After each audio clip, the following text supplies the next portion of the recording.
Friends, అమెరికాలో వ్యవసాయం ఎలా ఉంటుందో చూద్దాం.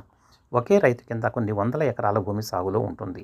ఆ ఉత్పత్తులన్నీ ఒక చోట పెట్టి అమ్ముతాడు. అవి కొనడానికి చూడండి ఎంతమంది వాళ్ళ వాహనాలు వేసుకొని స్వంతగా ఆ వ్యవసాయ క్షేత్రాలకు వచ్చి కొనుగోలు చేసుకుని వెళ్తూ ఉంటారు. ఆ పంటలతో పాటు ఆ లోకల్గా అమ్మే కొన్ని వస్తువులను కూడా ఆ స్టాల్స్లో ఆకర్షణీయంగా ఏర్పాటు చేసి కొనుగోలుదారులకు అందుబాటులో పెడతారు. ముఖ్యంగా వీళ్ళు పండించే పంటల్లో పండ్లు చాలా ముఖ్యమైనవి. ఈ ఫుడ్ ప్రాసెసింగ్ యూనిట్ అనేది ఇక్కడ చాలా గొప్పగా చెప్పుకోదగింది.